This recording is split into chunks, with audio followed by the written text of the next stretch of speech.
Southern Weekend, we're heading to the Big Easy. Feel that New Orleans vibe, baby. We'll lift our spirits with the city's official cocktail. That packs a punch. And visit a market overflowing with New Orleans culture.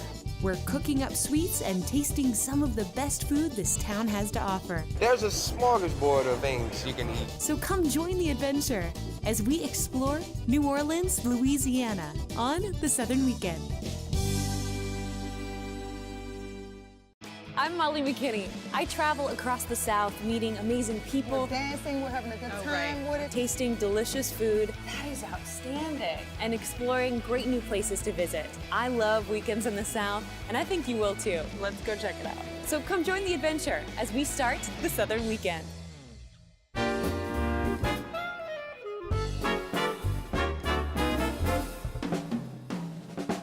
There is no doubt that the city of New Orleans knows how to have a good time, so it only makes sense that the Museum of the American Cocktail is located right here. We're talking what makes an American cocktail American, and I'm probably gonna need to sample a couple of libations along the way, for strictly research purposes. So let's go ahead and check it out. So actually the word cocktail was first printed in American newspapers. There was an article, a letter to the editor that asked what a cocktail was. And that was in 1806. Did it describe what it was? It said it was basically some liquor, bitters, and sugar. And that was the mixture, and that was a cocktail. Kind of being patriotic by drinking cocktails. So patriotic, yes. So is there an ingredient that, in your opinion, kind of makes an American cocktail American? I feel like ice is something that's very important to American cocktails. Interesting. Then, everyone else has ice, but I feel like we really like our ice. Utilize our ice. Especially here in New Orleans when things get very sticky outside. I bet. An ice cold cocktail is really important. A lot of regions take pride in kind of their specialty cocktail. Yeah. Does New Orleans have a cocktail like that? Definitely actually has an official city cocktail. So I'm expecting you to say like the Hurricane or something. No, it's actually So the Marty. Sazerac. It's the Sazerac, which is a really classic, very simple cocktail that was invented in 1830s by a pharmacist, actually, the original recipe. So it has medicinal purpose. It's very medicinal. So the pharmacist decided to mix some cognac, actually, and some bitters that he was making in his pharmacy. It's very strong, so you have to like whiskey, but it's also just a very beautiful cocktail. It gets this beautiful color, a light red from the Peychaud bitters, and it's pretty simple, straightforward, and lets you know you're definitely having a drink. Well, I know it's only 9 a.m. in New Orleans, but I feel like we should just try it. We call them eye openers here. So Let's you have wake an up. eye opener. Hey, Morning, Larry. ladies. I'm gonna make you a Sazerac. Open your eyes, brighten them for the long day that we have. We got a long day ahead. Yes. Yeah, so first we start out with rye. It's a little spicier than regular bourbon, has a nice flavor. Bourbon would be a little sweet. And then this is the Peychaud bitters that I was mentioning. See, they're nice, bright red. Beautiful color. Yeah, and we've got some sugar cubes in there. Sugar in Louisiana has always been a very important product. We've got that, we have tons of ice to make it nice and cold because you don't want warm whiskey. Making it nice and chilly for us. And then this What is that? is a little mist Trade secret. of Herb Saint. Herb Nice Saint one. is the substitute for absinthe that Smells like licorice. yeah, so what's that great good? about this is you just smell it. You don't really taste okay. it. That's So exciting. it just is an aromatic, really. Well, good morning. Good morning. Cheers. That packs a punch. It smells almost feminine, and then Yeah, and then That'll put the some rye hair on is your really chest. there. With our stomachs full, we were ready to start exploring the city. And our next stop was the French Market. This is the oldest market in the United States, and it represents delicious products. Here in the French Market, you can sample any and everything that's about New Orleans. You have red beans and rice, you have muffulettas. You have some of everything that's indigenous to what we do here. There's a smorgasbord of things you can eat out here. You got alligator on a stick. You come here, get your jambalaya, fresh seafood. oysters shuck while you wait. Don't get no fresher than that, baby. The food anywhere in the French Quarter. They're open air restaurants that you can pop in. They're restaurants that you can sit in a beautiful courtyard and enjoy. And there's something for everybody's taste. Our recipes, we just give that awesome, that just beautiful flavor, you know, that you come down here looking for. So, you know, we can't get nothing but flavor, baby. You can eat your way through the French market and love it.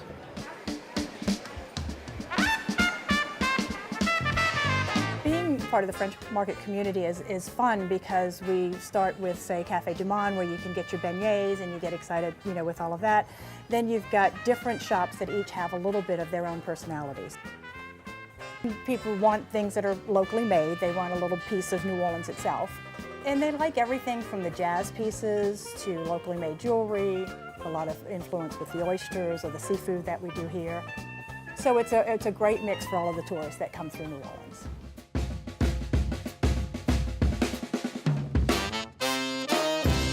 This city invites people from all over the world to come and try and sample and taste our wares and come in to be a part of our history here.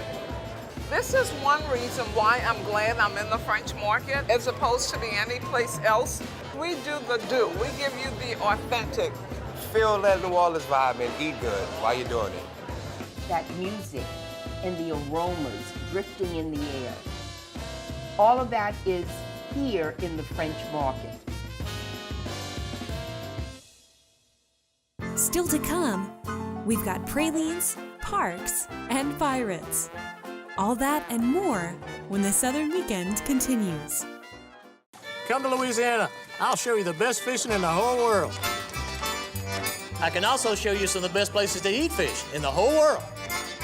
Because it's prepared by some of the best chefs in the whole world.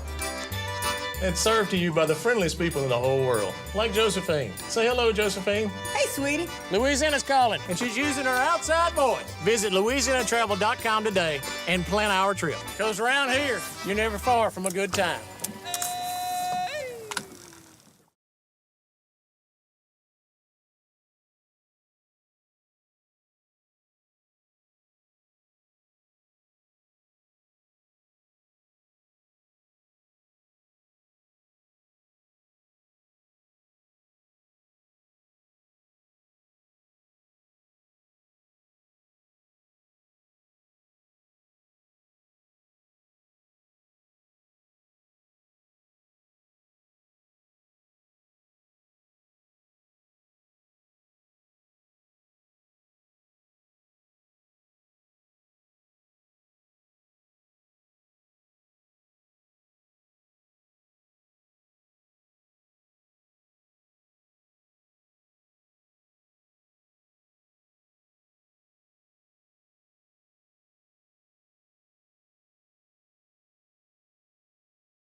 Welcome back to the Southern Weekend. We're in New Orleans visiting the French Market.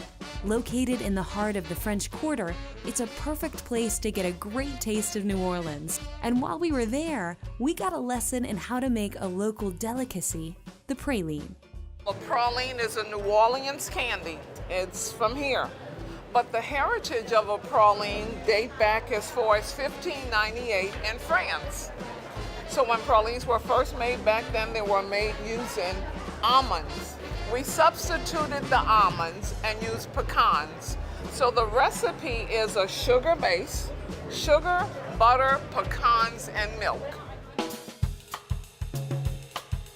How long have I been making pralines? I hate to admit it, but it's got to be at least 65 years. I'm 76, so it goes way back.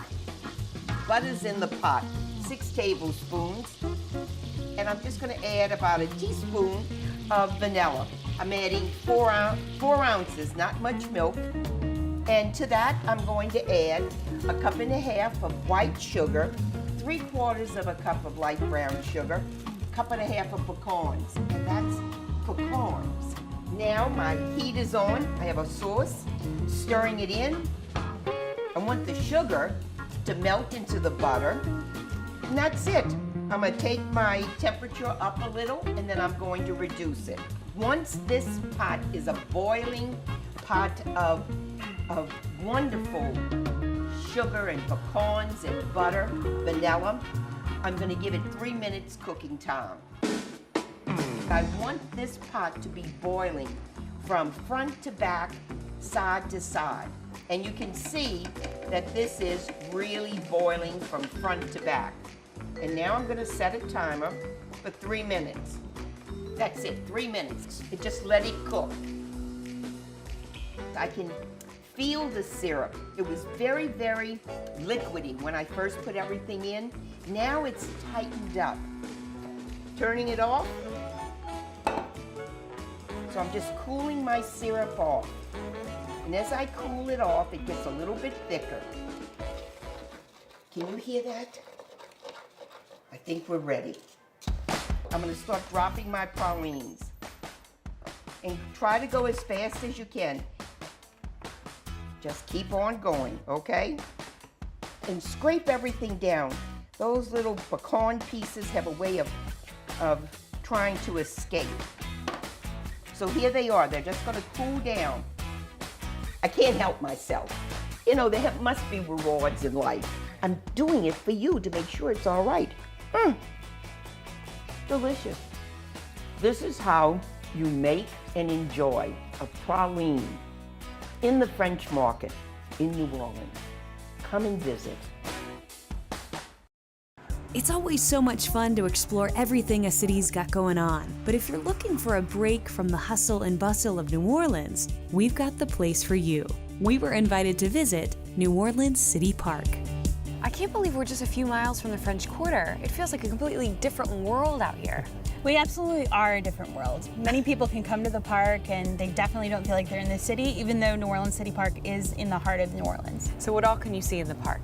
So there's so many things in the park. We've got a dog park for the dogs. We've got a forest, a 60-acre forest, which is amazing. We've got a whole lot of recreation for people. So for families, we have 2 golf courses, 1 PGA style course. We have a miniature golf course facility. There's an amusement park and biking and boating rentals. So there's something for everyone to do in the family. I love that you all worked around the natural landscape of the botanical garden, but then you also have these man-made pieces of art scattered throughout it too. So the botanical garden actually has lots and lots of pieces of art. We have a wonderful sculpture garden. The art is a lot of cast metal, and the sculpture garden itself is 8 acres, and it's open. Sometimes we have events there with beautiful fire pits, and we make drinks and mojitos from the things that we grow in the garden. We definitely like to have a good time in New Orleans. So tell me about Storyland. It's really wonderful. It's an acre of storybook characters, and they come to life, and it's really a place for kids to run around. I usually like to say, you go to so many museums and kids are told not to touch anything. So in this little museum called Storyland, kids are encouraged to just touch and climb and slide all they want.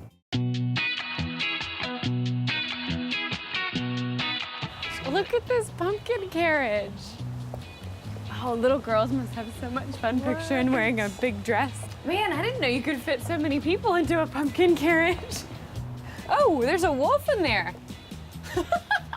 My, what pretty eyes you have. What big eyes you have. What is this one from? That's Mother Goose. Mother Goose. These are your piggies. They look like they want a hug. Do kids come up and hug them? Oh, definitely. I'll go in for it. This must be the dragon The dragon slide.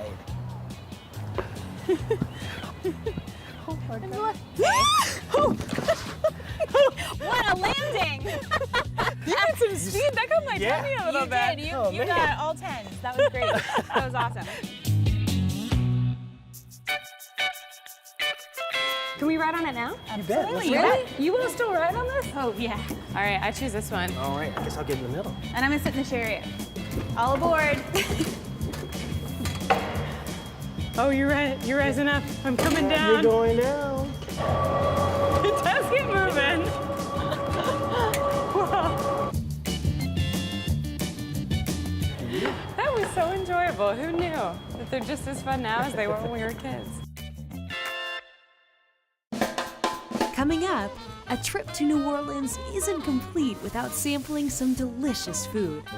Get ready for beignets, oysters, redfish, and gator? That and more when the Southern Weekend continues.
New Orleans is known for its fresh seafood prepared in Cajun and Creole traditions, and we found a spot that's been serving up fresh fish, oysters, and even gator for more than 25 years. So I had the chance to sit down with Chef Kenny Cornyn at Oceana to get a true taste of New Orleans. A lot of these recipes and tradition that passed down from years and years, and from grandmamas to grandmamas, you know, they pass it all down. So you gotta, I guess you're like the gatekeeper in a sense. So you keep all the secrets. So what would you like to start with? I'd love to try some of these. Let's try with the one that's the most interesting. It's the alligator bites, the blackened alligator bites. Tell you a little bit about those. You can really only eat the tail meat. It has to be marinated from 24 to 48 hours, and we do ours in Italian dressing. Is that because it wouldn't be tender enough? Oh yeah, it'll be very, very tough. Okay, I'm gonna go in. There you go. Do you have people that come as tourists and they don't want to try it and they're nervous to try alligator? Some people are, but I always tell them, you better eat him before you eat you. So they got it from there. It does taste like chicken. Yeah, it'll surprise I really you. like the seasonings you put on that. There's a little bit of pepper, but not too spicy. This is our char grill oysters here. We get them in fresh every day. They're Louisiana Blue Point oysters. So they're real local. Oh yeah, in Louisiana you can do them all year round because you have a mixture of fresh water and salt water, which gives you a brackish water. Right. So you can farm raise these. So if you want oysters all year round, you need to come to New Orleans. That's right, come to New Orleans. And so you have different ways of preparing them, or is it different sauces, or? Well, we do prepare them different ways. These are char grilled. We do deep fry them, which is my personal favorite. And then you can also get them grilled blackened. And blackened, of course, makes it a little spicy, similar to the alligator bites. A lot of restaurants in New Orleans, they put the garlic and butter sauce. We do ours with a creamy seafood sauce. It has a seafood base. I think you've practiced these recipes a time or two. That's the perfect complement.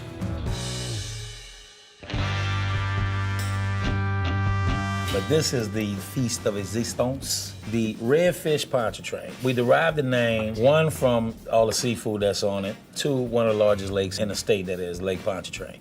Look how that fish just falls apart. Well, it's similar to the sauce that's on the oysters, except instead of doing the entire seafood base, we just did a shrimp base and added some fresh Gulf shrimp on it also. And it's So how is it? Does it balance itself so off? good. You have the spice from the fish, you have the sweetness from the cornbread, and then the sauce kind of levels it off and coats your tongue to the foot. It's a balanced dish, basically. And I mean, I love everything in this dish to begin with, but the flavors of combining them is really refreshing.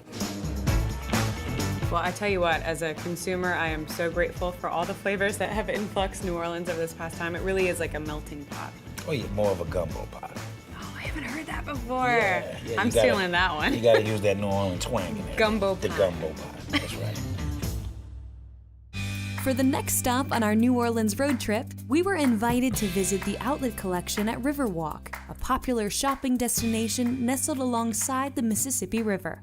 We're really fortunate in that, you know, the Riverwalk has such a great history in New Orleans. We're actually built on the grounds of the 1984 World's Fair. We're really situated in a great location. We're in the heart of downtown. We're on the river. The center runs about 1/3 of a mile long, all along the river. And I mean, I have very simple needs, like food, drinks, shopping, Right.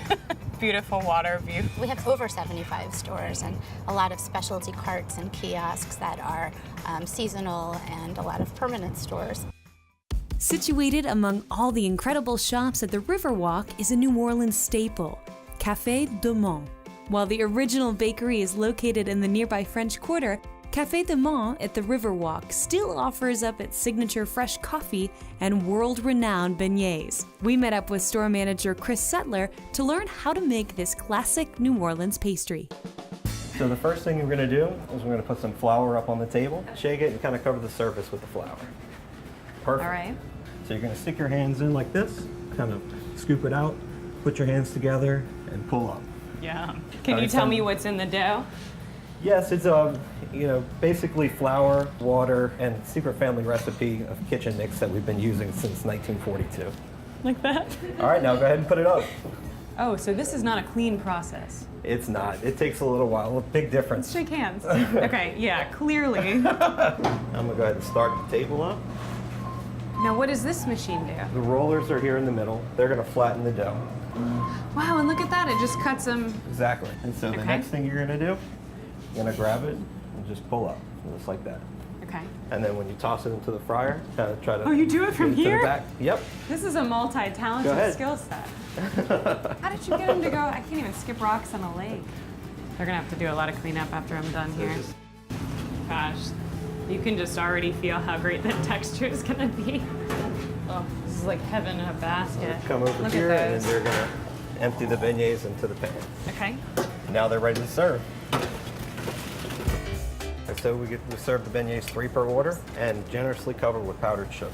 That's the best part. It looks great. Well, now I feel like I'm truly in New Orleans.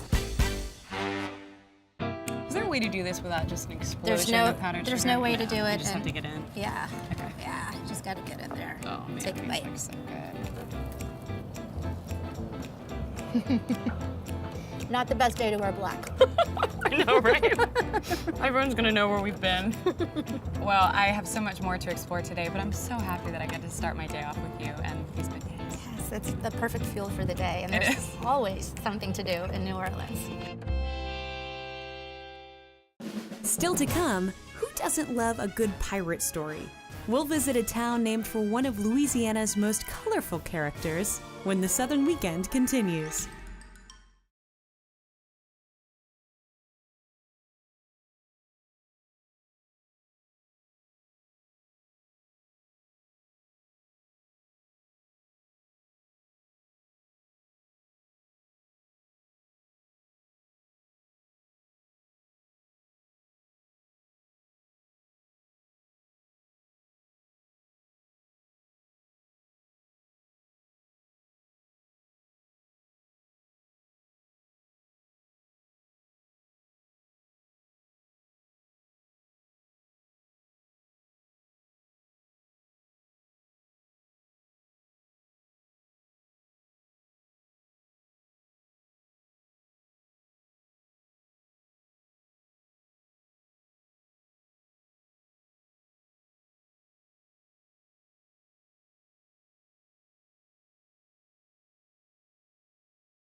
For the last stop on this Southern Weekend road trip, we were invited to travel just outside New Orleans to visit a town known for its amazing fishing, its natural beauty, and the fact that it's named after a pirate who's one of the most fascinating figures in Louisiana history, the town of Jean Lafitte. When you drive to Lafitte, Louisiana, you're 25 minutes from New Orleans, and it's a different world.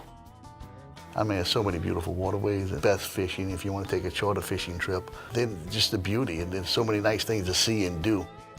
Jean Lafitte, or Jean Lafitte, was a French pirate that pirateered the Gulf of Mexico and the backwaters of Barataria, as well as sold his goods in the city of New Orleans, because Barataria here was the back door to the city of New Orleans. The town of Jean Lafitte was named after the pirate because he called this place home at certain times of his career as far as being a pirate. And he has family members and ancestors that actually live here today in town of Jean Lafitte. No trip is complete unless you visit the Barataria Museum. It's full of natural resources as well as natural art that were homegrown here in town of Lafitte in the Barataria area. While we have the Port of New Orleans, we also have this secret port of Jean Lafitte, the Barataria port. And probably half of the goods that came into New Orleans probably came through this area, through the secret bayous, the marshes. It was a maze that was very uninhabitable. Alligators, snakes, mosquitoes, hot and humid. And it's a major part of Louisiana history. And of course, who doesn't like a good pirate story? And the thing that's beautiful about it is it's authentic. This is a real story. We have some cannonballs that people recovered, and then there's a pirate rifle, there's a pirate pistol, there's the buckshot, there's a grappling hook. So those are really, really neat things. They're just one-of-a-kind items. You don't see them every day. One of the greatest things we have to offer here in Lafitte is a great fishing community and great Louisiana and Gulf of Mexico seafood. People can come down and they can actually buy soft-shell crabs or fresh shrimp, and they can eat it, cook that day, and actually at the end of the day get iced, and they can buy the seafood and take it home with them. You can even discover the unique wildlife that call Lafitte home. There's the Jean Lafitte National Park, which has the Barataria unit. There are about 3 or 4 different trails over there. Each trail has a different feel. The Jean Lafitte Art Gallery is full of local art. You can come down and get folk art, paintings, and bring back home a taste of town of Jean Lafitte.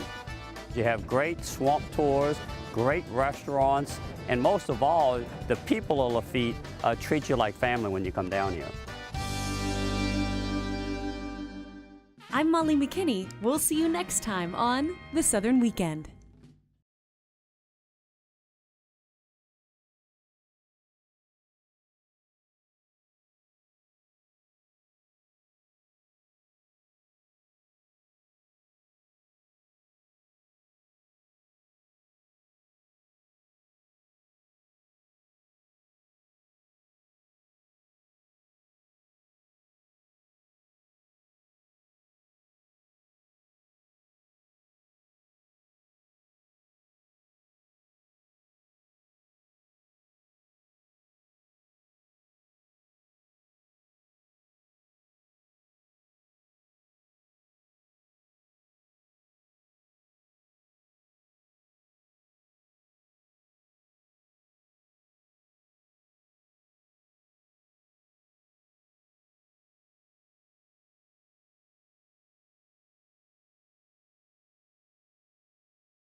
This Southern Weekend, we're on a road trip that will take your breath away. Why don't you have a seat?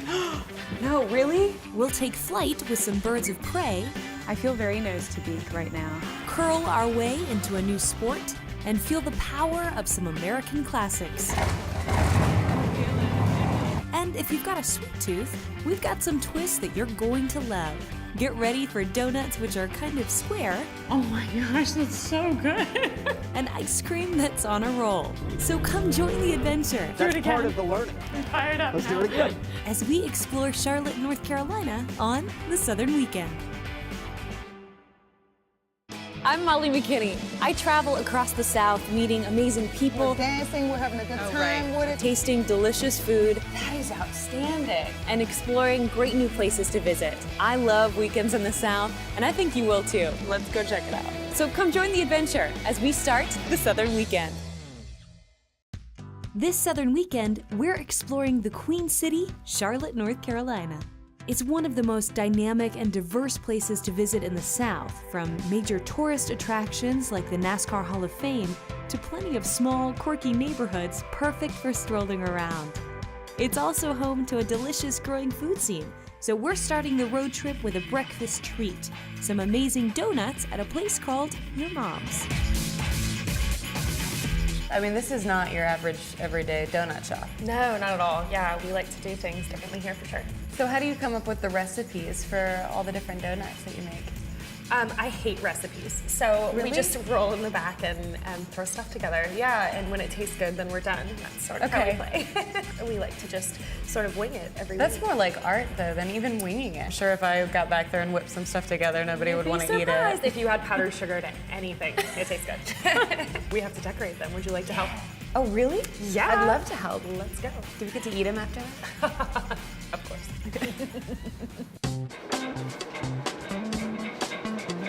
Well, this brings new meaning to trying to fit a square peg into a round hole. They're not round donuts.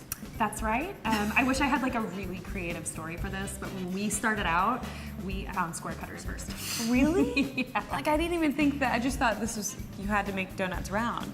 No, and actually it ends up being really beneficial because in a box, we have no gap. They actually, right? you can fit more. Exactly. What a great More concept. donuts in a box. So we're gonna start simple. How about some dark chocolate? Love. You're just literally gonna dunk it in and give it a little shake when you lift it up. Okay. Just like that. There you Man, go. Look how well that coats. And That's that's perfect. All right, I'll plate it here. We'll come back to you later. We're gonna get a little bit more funky. We're gonna go Okay. a caramelized banana.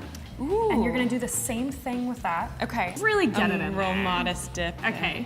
And we're gonna take a cinnamon buttercream Ooh, cinnamon buttercream. and just give it a just drizzle it. Make it look pretty. All right, so now we're gonna get even funkier. Okay, what this is that? is a sweet corn glaze. The sweet corn was roasted in bacon fat.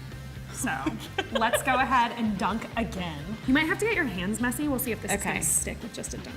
I would just take your hand and you got this. There we go. And really, We're just not get serving it. this to anyone. This is just me that's eating all of these. We're gonna just eat them. Now we're gonna take some bacon. Because bacon makes everything better. How much? I mean, is there too much bacon? Is there too much bacon? That's that like the might- that million might be dollar pushing question. it. No, you're good. And last but not least, we're gonna least. do a lemon glaze. Oh yeah. Oh, look at that. Fantastic. And so we've got a red bell pepper drizzle. Red bell pepper. The veggie ones are always the most fun, I think. Really? Well, you just don't picture those ingredients being used in donuts. It makes it healthy. Cheers. Thank you for letting me help. Oh my gosh, that's so good. All right, so banana, cinnamon. Whoa, it tastes healthy. This one's good for you, Yeah, right? it's fruit. It's free of calories and Basically, carbs fruit. and fat. Perfect. Okay. All right, that's what I'm really excited about. And you said this one, the corn is cooked in bacon It grease? is. We actually roasted the corn in bacon fat. Oh man, that smells like a typical Southern comfort food. And it tastes like Southern comfort food. Oh my gosh, this is so good. The only way I can describe this, which probably doesn't sound very good. Oh no. It's like corn chowder. Yeah, You know, but it has a little bit of like a cornbread with it. Oh, that's delicious. All right, and last but not least, I have to be honest, this one, sweet pepper. I don't even know if I would have ordered it off the menu because it's, That's okay. I'm glad you have to try it. It has a little bit of a, it's not spicy, but a little bit of a kick in there. That's what we tell most people. You know, like a lot of this stuff sounds kind of intimidating, but once they Well, and actually for someone taste who's it, like, I don't really like sweet, this would be perfect for that. Right, not Unfortunately, I like overpowering. all of Yeah. these. This has been so much fun. Thank you so Yes. much for letting Oh me my help gosh, you today. thank you for coming. I guess we can eat all of it. You'd hate for them to go to waste. Oh, no, we don't want to waste them. Yeah, so we should eat We all should of finish them. them. Up next, our Charlotte road trip hits a bit of an icy patch. We're getting a lesson in curling when the Southern Weekend continues.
People from all over the world call the Queen City home. And even though we're in the South, you can still feel the influence of our northern neighbors at our next location. Yep, we found a winter sports club right here in Charlotte that might be the city's best kept secret. Set me up for success today. Tell me what I need to know for an overview of curling as a sport. So you have two teams of 4 who play against one another, and you have a sheet of ice, a portion of ice. At each end, there is a target called a house that are basically like a bullseye. And the goal is to get your rocks as close as you can to the center of that target. So each team will take turns delivering a rock, sliding a rock down the ice.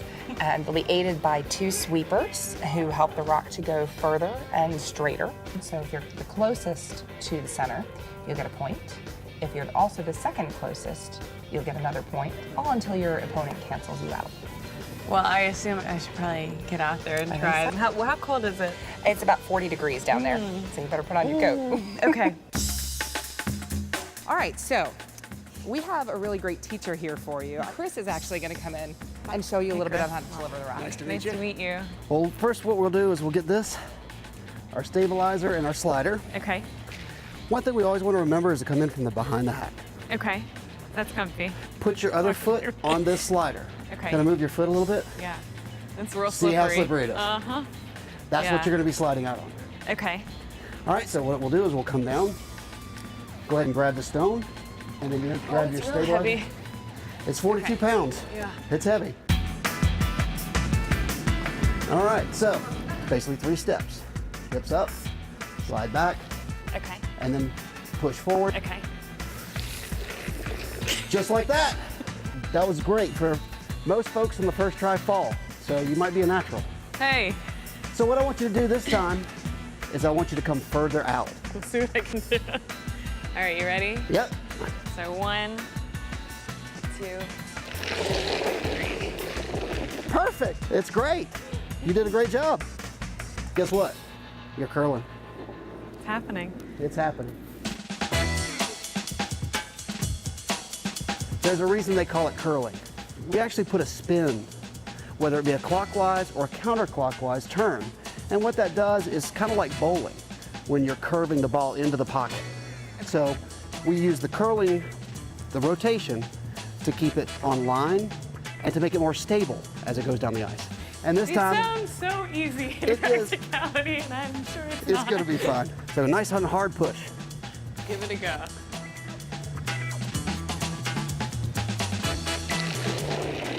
There you go. I'll just be here. So obviously that went through. And That that's was just too hard? Too hard. Man. You don't have to throw it really hard down the ice. It is that finesse game. Okay. Let's do That's it again. part of the learning. I'm fired up Let's now. do it again. This time, when you let go, don't push. Okay. I just want you to turn it and just let it go. All right, let's give it a go. You all ready?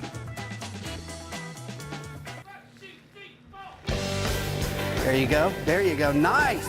Nice. Sweet. Keep going, keep going, keep going. Come on, you got it, you got it, you got it. You're in! Yes, thank you so much. Nice job. You're a curler. Thank you for your help. Coming up, our Charlotte road trip really kicks into gear with a visit to a classic car oasis. And while we're on a roll, wait until you taste this ice cream treat. That and more when the Southern Weekend continues.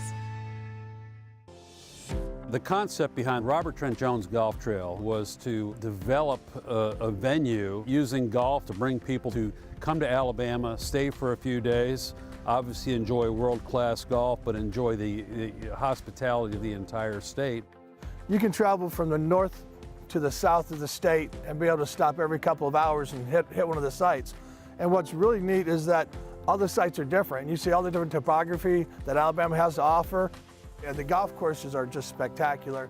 It was the vision of Dr. Bronner and RSA to build world-class facilities as far south as Mobile and Point Clear, as far north as the Shoals area, so that people who came to experience the trail would experience a little bit more about the state of Alabama, a region that's known for Southern hospitality. And since these hotels have become operational, They've won basically every award under the sun.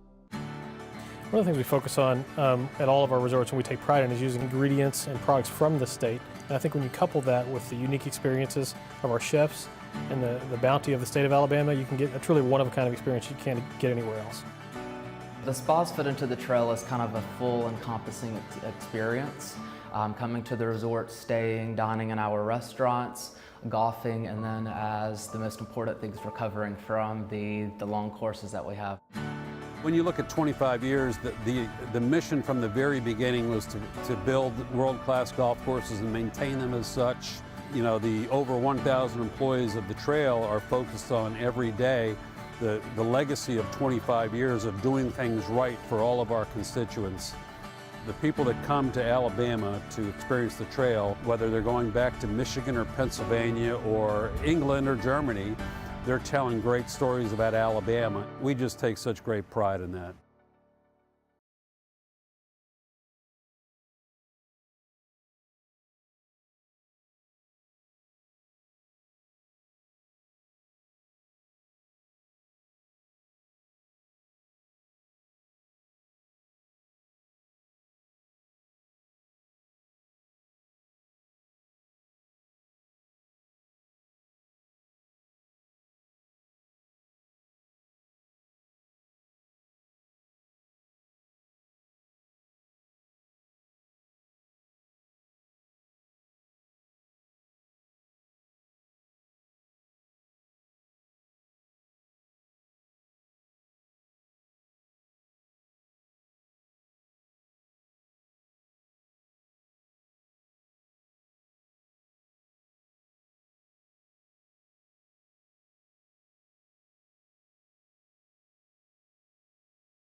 Welcome back to the Southern Weekend. With its rich history of racing, Charlotte is a popular destination for car enthusiasts. And during our trip to the Charlotte area, we were invited to visit Paramount Classic Cars. It's part dealership, part classic car museum, and we had to go for a ride. Wow, this is impressive. This is a lot more than just a business. This is clearly a passion for you. Well, it really is.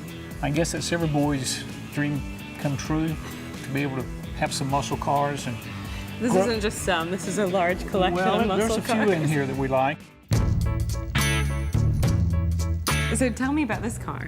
Here's a classic, a 1957 Chevy Bel Air convertible. It's beautiful.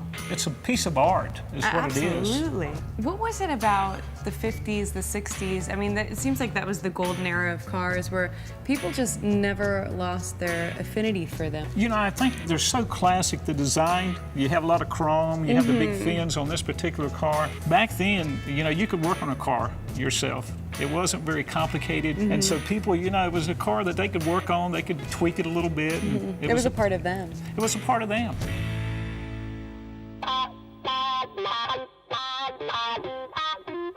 And you have cars for all car enthusiasts. This one looks a little newer. Here's a V8 Ferrari. It's a Speciale Aperta, limited number. It sounds limited. It is limited number produced, but just such a neat car. And why don't you have a seat? No, really? Really. Whew. Now, is this one for sale? Well, not really.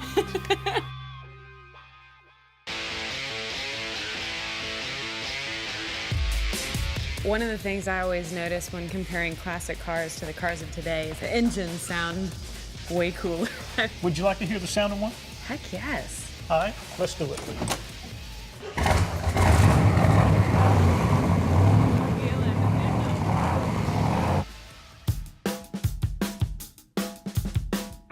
Okay, so you heard how it sounds. Mm-hmm. Would you really like to go for a ride in one of these cars? Absolutely. Well, let's head out. Let's go do it.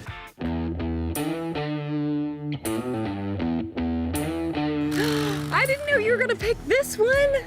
Well, you were able to hear the American muscle car, so now you're going to get to hear and ride in the Ferrari. Italian muscle. Yeah, the Italian Ferrari muscle car. Let me open this door for you. Thank you And very we'll much. hop right in and go for a great drive. Thank you. Yeah, Probably that's gonna the- want to put the seatbelt on for this drive. We'll hit the paddle shift here, Okay, and away we go. let's do it. Let's All see right. what this baby can do.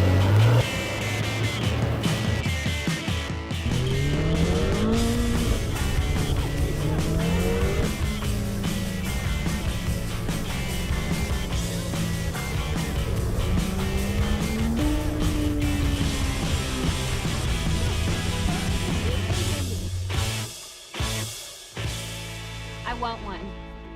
Yeah, I do now. It may not be summer anymore, but ice cream never goes out of season. We have a local version of the Southern Weekend in Charlotte called the Queen City Weekend, and they've rolled into an ice cream craze that's taking the area by storm. Everybody comes and watches, and it looks like magic from the outside because the ice cream just starts off liquid form and turns into ice cream in a few seconds. Almost ready to roll. Hi, I'm Ernesto Arena, and I'm the co-owner of Jolly Rolls Ice Cream. So when we came across the concept, there was no rolled ice cream places in Charlotte, and we were really excited to be the first.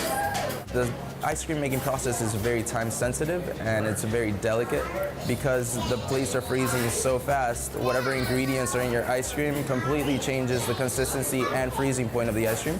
You have to regulate the temperature down to that perfect rolling temperature, because if it's too cold, it'll shatter, and if it's not cold enough, it won't roll. So it's right in between this small window of opportunity.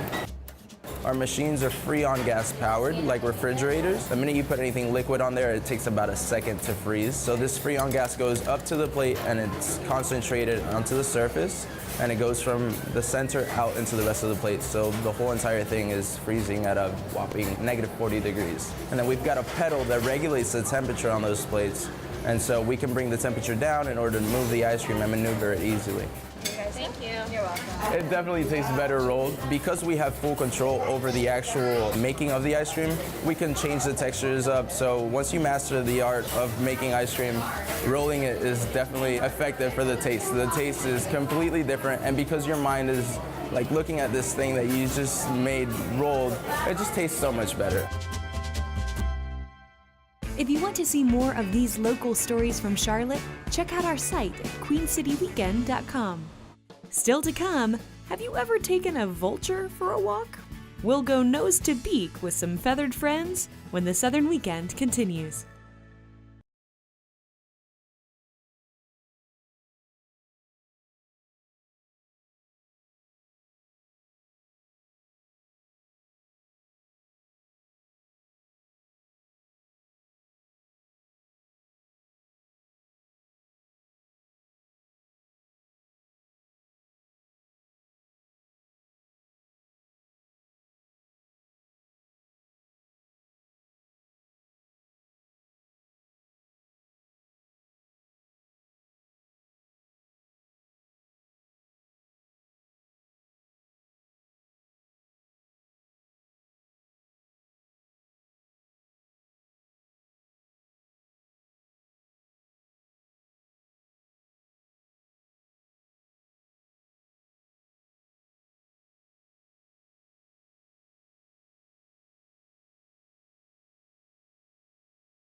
We met some folks recently who like to get their human visitors nose to beak with their feathered residents.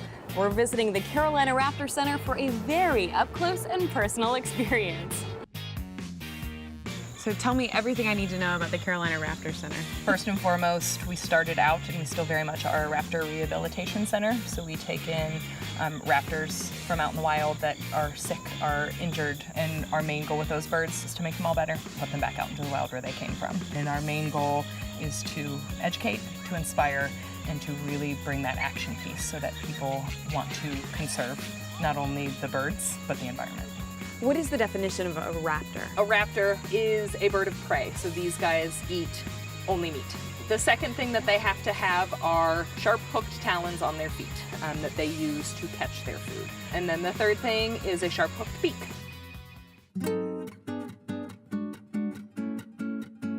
Well, this is a first for me. I've taken my dog for many walks, but I've never taken a vulture for a walk before. We love our vultures here at the Raptor Center. They are fun, they are intelligent. I don't think that's a common knowledge it's not. thing, 'cause I would never think of a vulture as being one of the more No. intelligent bird species. Right. They really are. We like to say they have the learning capacity of about a 2, maybe 3-year-old child. Wow. And so training with them is really fun. It's the stick with the tennis ball on the end. So you saw Colleen just put that down. Right. He ran over, he touched it, and then he got his reward. So that is his target stick. So they are very so clean. comical to watch. We So lovingly funny. refer to them as like our little clowns They because really are. they have really great fun personalities.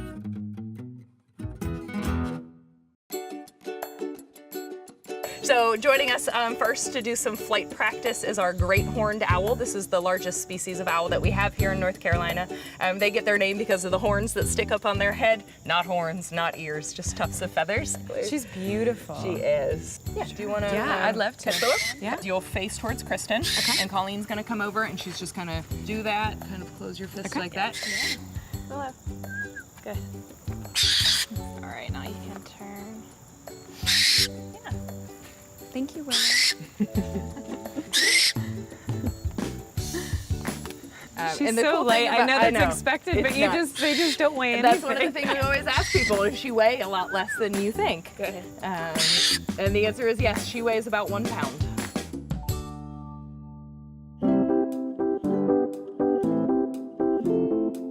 Slight difference in size between the other birds we've seen today. Hi there. Gosh, what a beautiful bird. So who is this? This is Lafitte, and he is a golden eagle, and we love them. They are awesome birds. He is one of our oldest residents. He is about to turn 34 years old. He has a very beautiful voice. That's beautiful. So this is our lanner falcon, what he just did right there. It's really, really humid out here today, so he's got about 2,000 feathers on his body that trap heat underneath those feathers. So I when can he- relate to him yes, right now. Exactly. So when he lifts up those feathers and shakes it out and puts them back down again, that's releasing that hot air. So it's cooling himself down. But birds don't do that if they are at all nervous. You know, that's a very vulnerable state for them. So if he comes out here and he sees all of you guys and he does that, that's a sign that he's very comfortable. It's approved. Yes, yes. All right, well, are we ready? Those guys, it's real hot. Well, whoa. It's our first meeting. I mean, it's our first date. There we go. Good boy. I feel very nose to beak right now.